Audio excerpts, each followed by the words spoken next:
Oke. Assalamualaikum warahmatullahi wabarakatuh. 12. Assalamualaikum Ustaz. Assalamualaikum Ustaz. Bismillahirrahmanirrahim.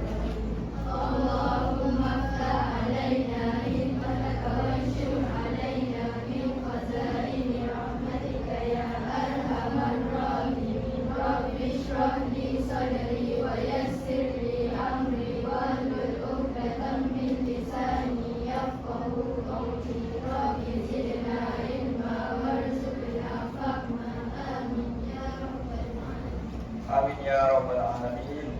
Okey, semua pelajar sebelum duduk, saya ingin minta pelajar kutip sampah yang ada di bawah meja. Boleh? Pastikan bawah meja awak bersih, barulah selesa nak belajar. Okey?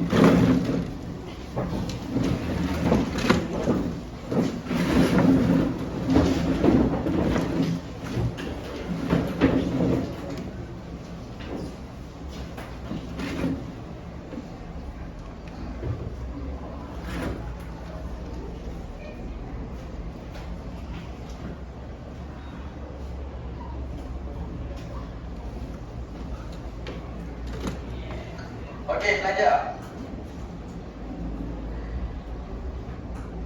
Sebelum kelas ni, A'udzubillahiminasyaitonirrajim. Bismillahirrahmanirrahim. Alhamdulillahirabbil alamin. Wassalatu wassalamu ala asyrafil anbiya'i wal mursalin wa ala alihi wa sahbihi ajma'in. Okey. Pelajar semua okey hari ni? Okey. Pelajar semua puasa ke ada yang tak puasa hari ni? Ya, Yasmin puasa? Ya, alhamdulillah. Okey.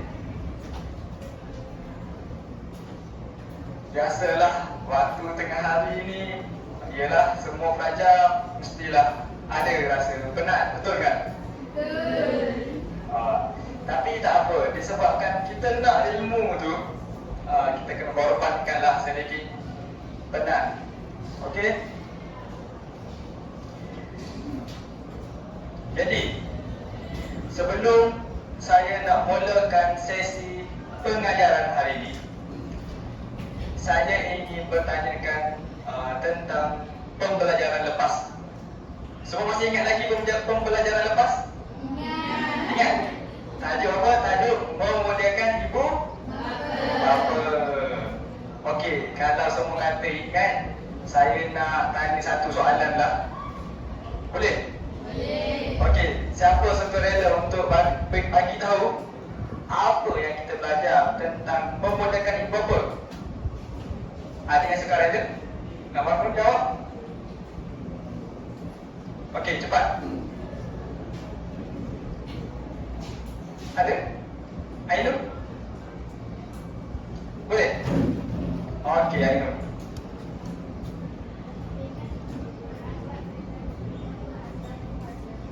Kepentingan? Okey, cuba awak bagi satu kepentingan. Dapat menjadikan okey, dapat membina keluarga bahagia. Okey. Antara sebab kenapa kita perlu memudahkan ibu bapa adalah kepentingannya untuk membina keluarga, untuk menjadi satu keluarga bahagia dan sentosa, betul? Okey, lagi Ainul ada apa-apa lagi ke nak cakap?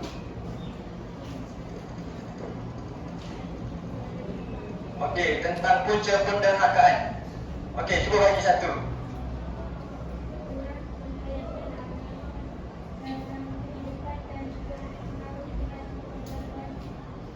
Okey.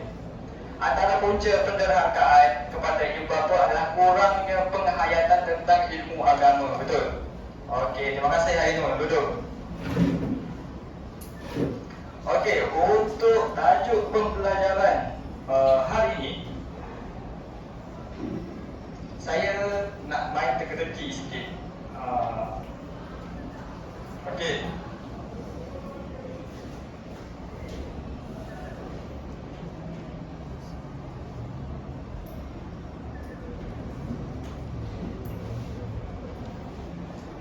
Pelajar semua boleh nampak tak gambar ni?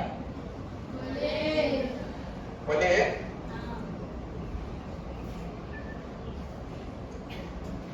Pelajar semua tengok apa gambar yang saya nampak ni dan cuba pelajar teka tajuk apa yang kita akan belajar hari ni. Solat jenazah. Solat jenazah. Okey, dalam gambar ni ada orang tengah solat beramai-ramai di masjid dan dekat sini ada tadarus. Kebiasaannya bulan apa yang kita buat dua perkara ni? Puasa. Bulan puasa. Ya. Okey, jadi hari ni tajuk kita adalah berkenaan dengan Puasa. puasa. Jika kita tengok, kalau kita tengok dalam buku teks, tajuk dia adalah puasa benteng diri. Okey. Okey, jadi sekarang ni saya nak awak buka muka surat tentang tajuk puasa benteng diri. Boleh? Okey pelajar, puasa benteng diri ni dalam bab apa kan? Fiqh. Dalam bidang Fiqh. fiqh. Jangan tertukar, jangan kata ini bidang akidah pula. Okey? Okey. Untuk bab fiqh, bab puasa ni, saya nak tanya sedikit tentang pengetahuan ataupun pengetahuan yang sedia ada, yang kalian ada. Okey? Saya pasti, saya yakin semua pelajar tahu tentang puasa ini. Jadi saya nak sedikit pendapat ataupun perkongsian daripada pelajar. Okey, siapa sukarela? Iman boleh? Okey, Iman. Terima kasih Iman, bagus. Pada kesempatan saya pada puasa ni, puasa ni menghadiri bulan lapar dari jam 5 fajar sampai maghrib. Dalam puasa ni ada banyak Banyak keistimewaan. contohnya macam malam bila ada bulan ampun. Okey. Puasa juga Allah gandakan Pahala. Ya. Okey, terima kasih Iman. Dan jangan lupa bulan puasa ni juga ada satu peristiwa penurunan Al-Quran. Okey. Baik. Cuba awak lihat dekat buku teks tu. Lihat pada buku teks. Apakah maksud puasa pada bahasa dan istilah? Okey, saya ingin menjemput ataupun saudara pelajar yang nak baca. Okey, Fatihah.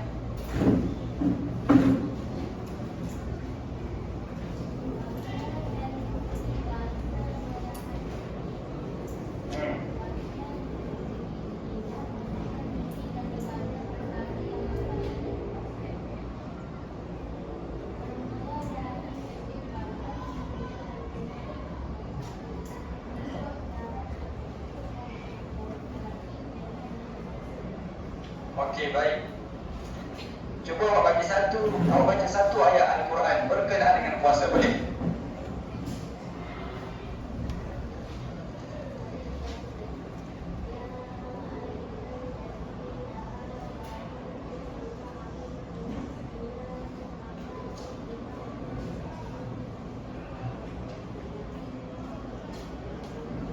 Okey.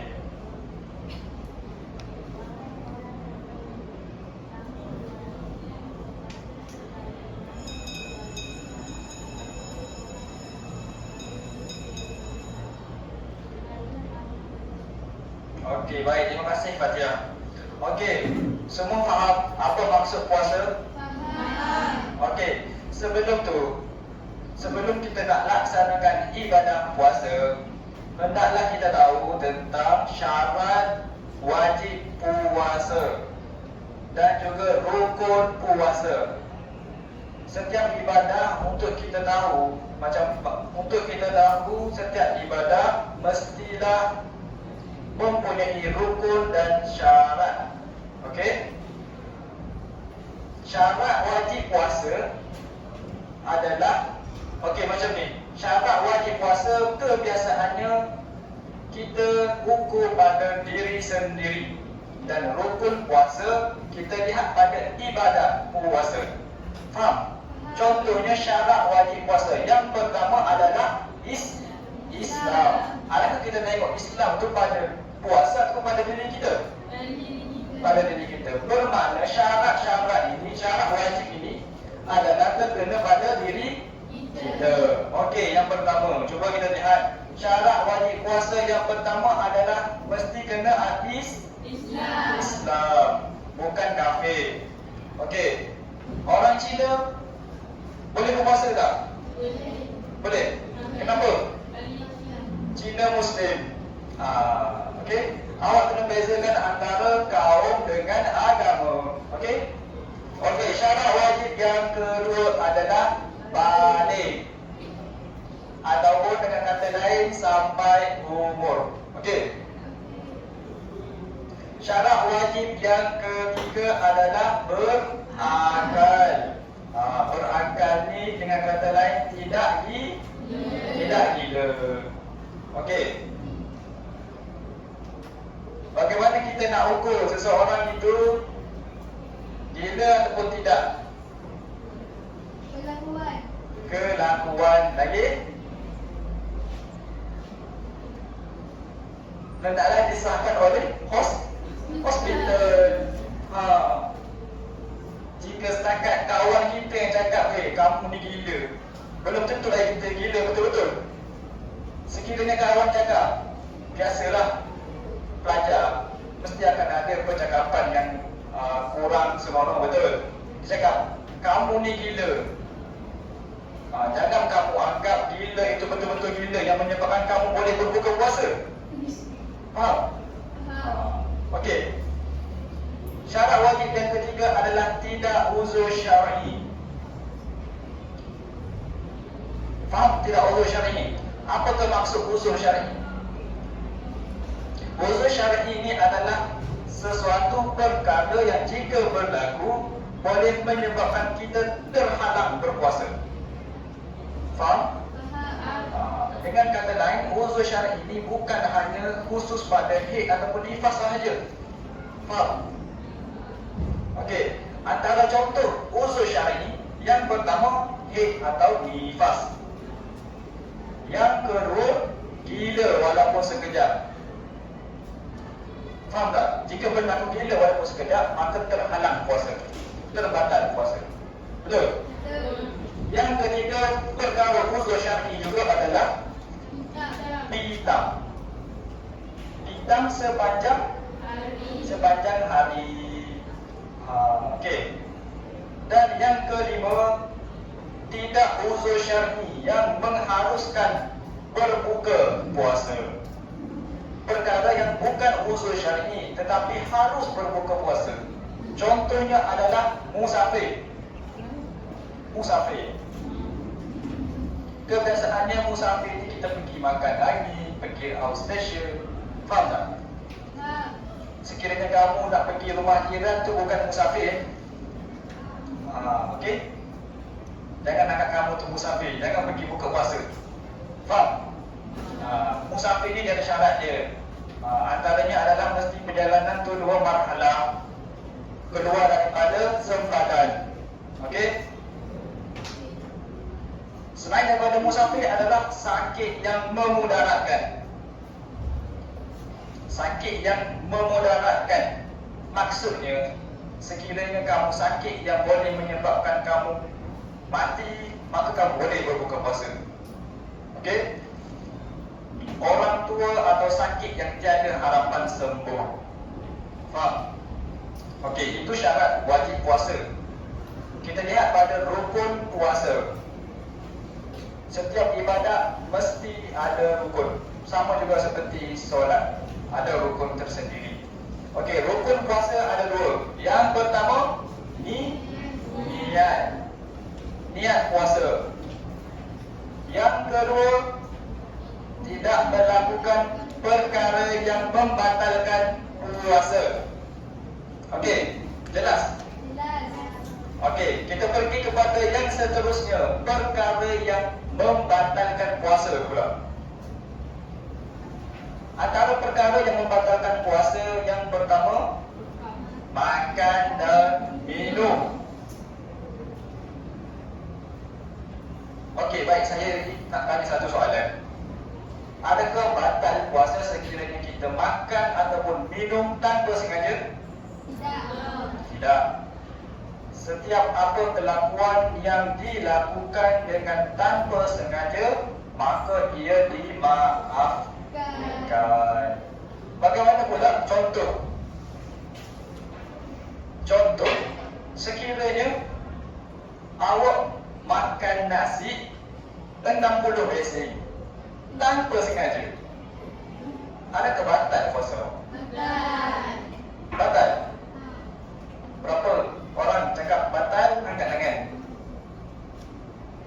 Okey, yang cakap tak batal. Okey, jawapan dia tidak batal sekiranya tanpa sengaja. Faham tak? Makan 60 besen sekalipun, jika buat perbuatan itu dilakukan tanpa sengaja, maka tidak batal. Faham? Okey. Yang seterusnya, perkara yang membatalkan puasa adalah muntah dengan sengaja. Faham muntah dengan sengaja ni macam mana? Awak ambil tangan, awak masukkan dalam mulut. Faham? Faham? Maknanya kalau awak buat macam tu, batal puasa awak. Okey, dan seterusnya adalah haid atau nifas. Saya yakin awak semua pun dah faham haid ataupun nifas ni. Yang seterusnya, pitam sepanjang hari. Maksudnya pitam daripada lepas sahur terus pitam. Lepas tu kemudian nak dekat dengan sahur baru awak bangun. Nak dekat dengan berbuka baru awak bangun. Itu maksud pitam sepanjang hari. Sekiranya pitam awak ini hanya memakan masa 2 atau 3 jam, maka masih lagi sah untuk berpuasa. Ada setengah orang dia pitam hanya 30 saat. Okey? Maka pitam yang macam mana? Yang membatalkan puasa adalah pitam sepanjang hari. Faham? Okey. Yang seterusnya adalah hilang akal. Seperti mana yang kita telah bincangkan tadi. Okey. Yang seterusnya adalah bersetubuh. Dan yang seterusnya adalah murtad, iaitu keluar Islam. Kemudian perkara yang membatalkan puasa pula adalah mengeluarkan air mani dengan sengaja. Dan yang terakhir, memasukkan sesuatu dalam anggota badan melalui rongga terbuka. Okey. Saya ingin menanyakan beberapa soalan. Rongga yang terdapat pada badan kita ada berapa? Ada berapa? Terdapat. Yang pertama rongga mulut. Yang kedua baru hidung. Yang ketiga telinga. Dan yang keempat kemaluan. Okey? Okey. Rongga hidung. Apakah hukum jika kita korek hidung kita? Macam ni. Saya jelaskan. Sekiranya kita korek hidung, hanya makruh. Tetapi jika melampaui batas ataupun had, maka puasa kita akan batal. Persoalannya, setakat mana had yang telah ditetapkan pada rongga hidung? Pada rongga hidung, had yang membatalkan puasa adalah di bahagian tulang hidung. Sesetengah ulama memberi pendapat tulang hidung belum lagi had di bahagian otak. Sekiranya macam ni, sekiranya kita korek hidung dengan jari sampai kotak ni, barulah batal. Maka kita ambil pendapat yang di bahagian tulang hidung adalah had dia. Faham? Kita nak waspada. Faham? Ada orang yang korek hidung sampai kotak? Tak ada kan? Kalau ada, kena beringat lah. Okey? Yalah, tiba-tiba korek-korek hidung, keluar jari sebelah hidung sini. Okey? Itu had bagi rongga hidung. Rongga seterusnya, rongga telinga. Hukum korek telinga adalah makruh. Tetapi sekiranya kita korek melepasi had telinga, had iaitu gegendan telinga, maka batallah puasa. Gegendan telinga ni ada di dalam ni. Telinga kita ni tak adalah besar sangat lubang. Kita just korek. Itu hukumnya adalah makruh. Faham? Okey. Seterusnya kita pergi kepada perkara makruh ketika berpuasa. Yang pertama, tidur berlebihan pada siang hari. Tidur berlebihan pada siang hari. Yang kedua, merasa makanan di lidah tanpa menelan. Okey, berkenaan dengan merasa makanan di lidah ini, dia berkaitan dengan rongga mulut. Hak rongga mulut adalah kerongkong. Sekiranya biasanya kita akan lihat emak ataupun ibu-ibu, dia akan kecap makanan untuk masak berbuka, betul? Dia sentuh dengan jari, dia letak dekat bahagian lidah, tapi dia tidak telan. Sekiranya dia telan, maka batal puasa. Faham? Okey, jelas? Okey, sebelum tu saya nak bagi satu soalan. Apakah hukum, adakah batal puasa sekiranya seseorang, situasinya adalah seseorang naik motor hendak pergi ke masjid pada waktu tengah hari dalam cuaca yang panas. Naik motor, pop, tiba-tiba masuk nyamuk dalam mulut. Lepas tu nyamuk bermain dalam perut. Adakah batal puasa dia? Kenapa tidak batal? Sebab itu adalah tidak sengaja, walaupun lepas pada kerongkong mulut. Okey? Tetapi sekiranya nyamuk tu masuk ke dalam mulut, kita pun ada niat, aku nak try lah, aku nak rasa lah nyamuk ni sedap ke tak. Lepas tu kita pun makan, maka batal. Faham? Okey. Perkara makruh ketika berpuasa lagi. Yang seterusnya adalah berkumur atau memasukkan air secara berlebihan. Maksudnya, contoh, awak nak berkumur. Kalau berkumur ni, kebiasaannya air cukup satu tangan, tetapi awak gunakan satu baldi untuk berkumur. Faham? Maka makruh. Okey? Mandi secara berlebihan untuk menyegarkan badan. Yang seterusnya, melewatkan berbuka. Melewatkan berbuka ni maksudnya awak ni apa orang kata, melambat-lambatkan berbuka.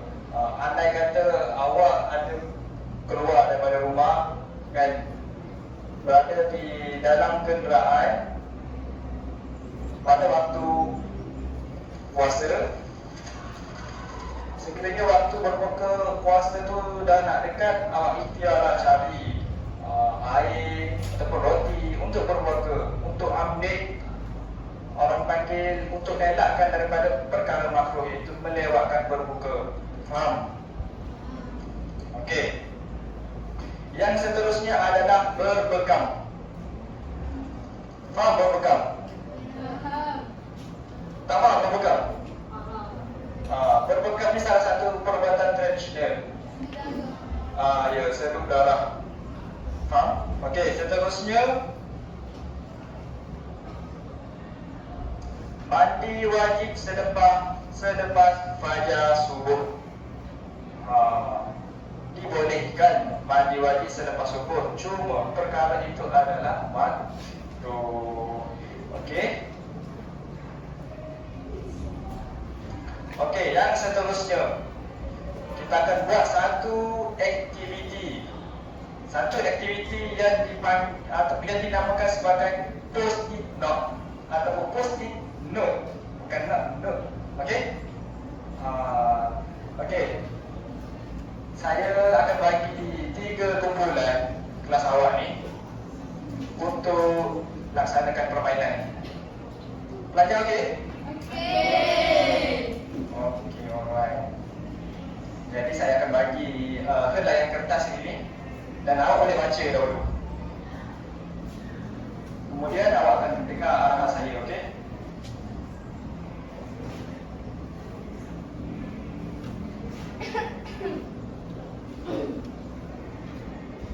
Awak boleh angkitkan kertas tu ke belakang.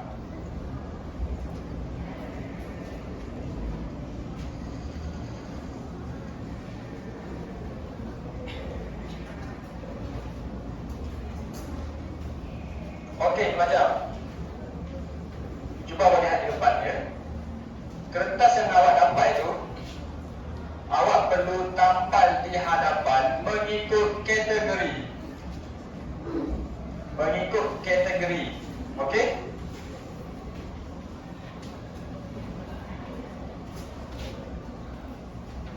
Awak perlu pastikan apakah jenis puasa yang ada pada tangan awak. Sama ada puasa tersebut adalah puasa wajib, sunat, makruh ataupun haram. Jadi awak perlu datang ke depan dan tampal mengikut kategori yang ditetapkan.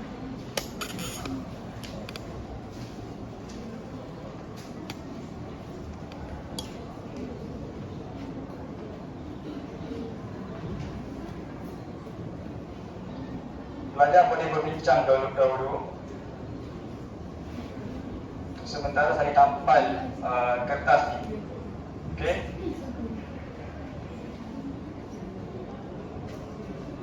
Yang pertama, puasa wajib.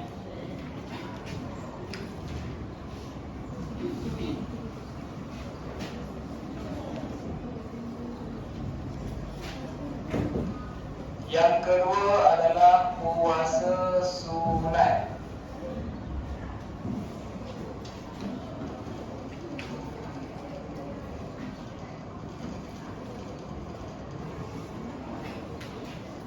Yang ketiga, puasa haram. Dan yang keempat adalah puasa makruh. Okey pelajar, bersedia semua? Pelajar perlu datang ke depan dan tampal mengikut kategori. Okey? Okey semua? Okey. Jadi saya kumpulan pertama, kumpulan kedua dan kumpulan ketiga. Okey. Jadi kumpulan pertama dahulu keluar. Datang ke depan dan tampal mengikut kategori. Saya akan bagi penampat. Nah.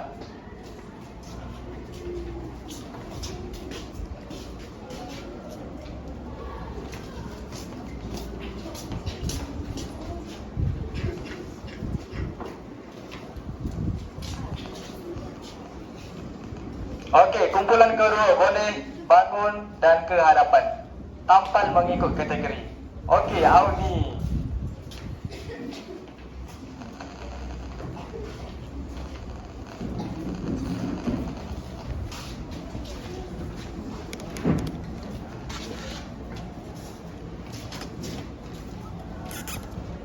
Kumpulan ketiga boleh bangun dan datang ke depan.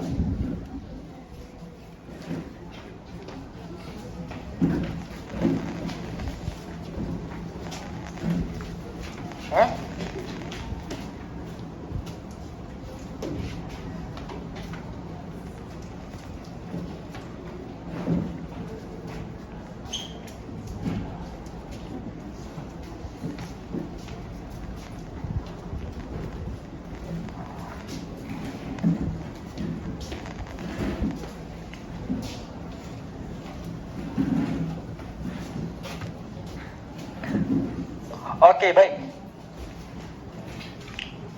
Puasa wajib. Yang pertama, puasa wajib. Betul ke? Puasa wajib adalah puasa kafarah? Betul. Okey, puasa kafarah ini adalah puasa ataupun kita kata sebagai puasa denda bagi suami yang melakukan persetubuhan ketika dalam bulan puasa. Okey? Suami tersebut perlu puasa 2 bulan berturut-turut. Okey, jelas? Ini adalah puasa kafarah. Yang kedua, puasa qada. Puasa qada. Betul ke? Puasa qada adalah puasa wajib. Okey, puasa qada ni kebiasaannya mestilah awak kalian semua pernah buat kan? Okey, puasa ganti. Okey. Okey, yang seterusnya adalah puasa nazar. Puasa nazar, faham kan? Faham. Puasa nazar adalah puasa yang perlu kita lakukan apabila apabila impian ataupun sesuatu yang kita nazar itu tercapai. Contohnya macam mana? Contohnya awak niat dalam hati, bulan ni kalau aku dapat sale 1 juta ringgit, aku akan puasa. Aku akan sedekah kambing pada anak yatim. Faham? Jadi apabila impian awak itu tercapai, maka terjalanlah nazar. Faham? Okey. Yang seterusnya puasa sunat. Puasa sunat ini adalah diharuskan sama ada awak nak lakukan ataupun tidak mahu. Yang pertama, puasa 6 hari ataupun kita panggil sebagai puasa 6. Puasa 6 dilakukan selepas satu Syawal.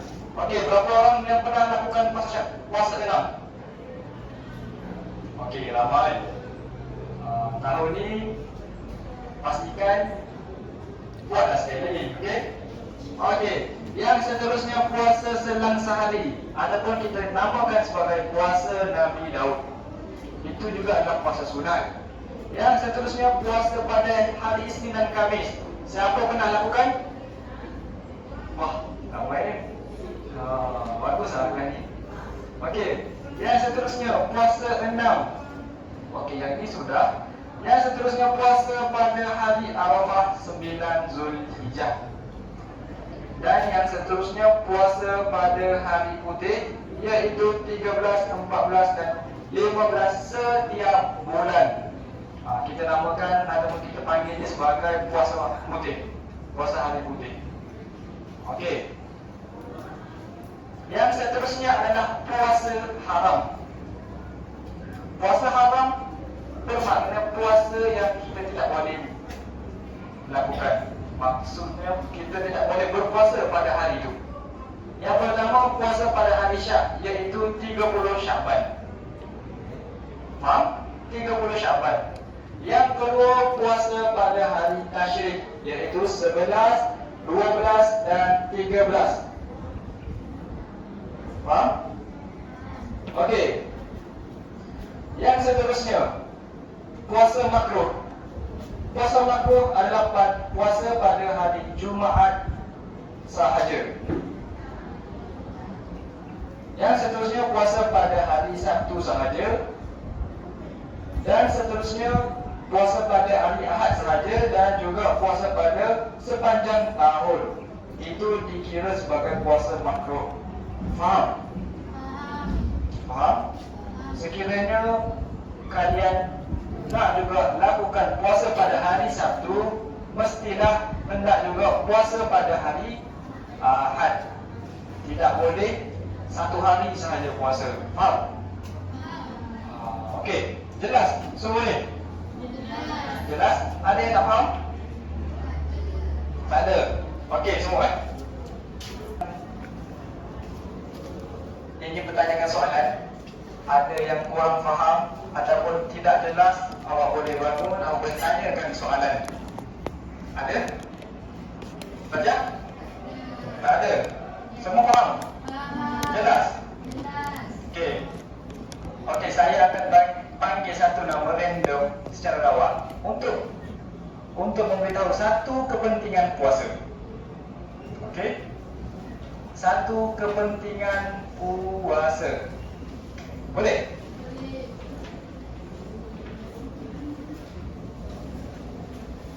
Kepentingan puasa ataupun hikmah berpuasa. Okey, awak bangun. Alia, berikan satu hikmah berpuasa.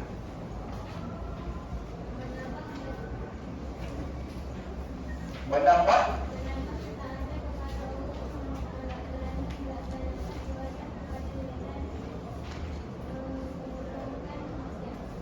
Okey, baik.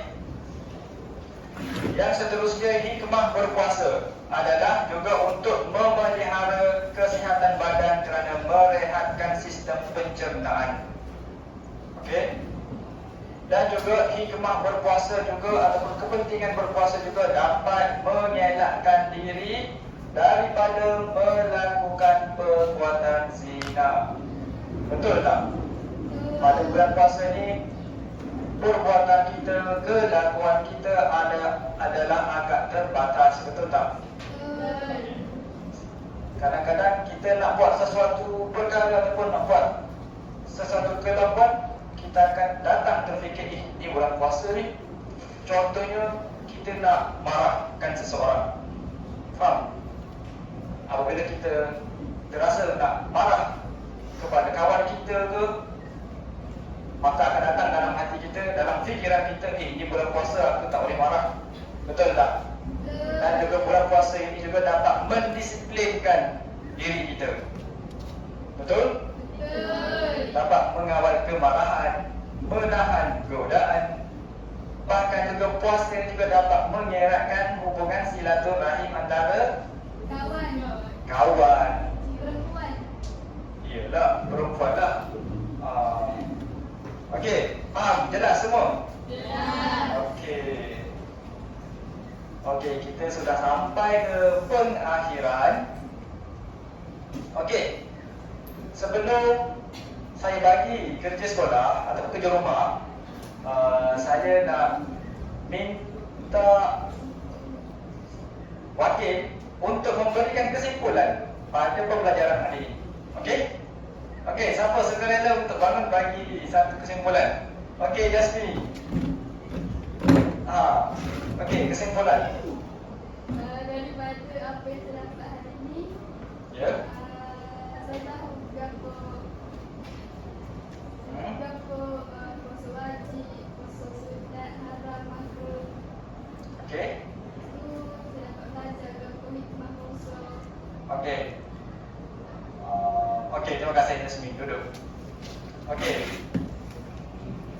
Jadi, untuk pembelajaran hari ini, saya akan sodahkan dengan memberikan satu kerja rumah untuk anda semua. Okey? Jadi, untuk sebagai kerja rumah, saya minta awak buat satu nota ataupun salin nota mengikut kreativiti awak. Faham? Mengikut kreativiti awak dalam buku yang telah disediakan, buku pendidikan Islam. Kemudian awak perlu tulis satu ringkasan tentang puasa. Apa yang awak dapat pada pembelajaran hari ini. Okey? Okey pelajar? Okey. Ada apa-apa pertanyaan? Ada. Okey. Jadi untuk kesimpulan pembelajaran hari ini, awak semua dapat belajar tentang hikmah berpuasa, kepentingan berpuasa, jenis-jenis puasa, syarat wajib puasa, rukun puasa dan perkara yang boleh membatalkan puasa. Okey pelajar? Okey, terima kasih. Setakat itu saja pada pengajaran kita pada hari ini. Jadi sekiranya ada apa-apa pertanyaan, awak boleh tanya pada saya. Okey? Okey. Okey. Ketua kelas.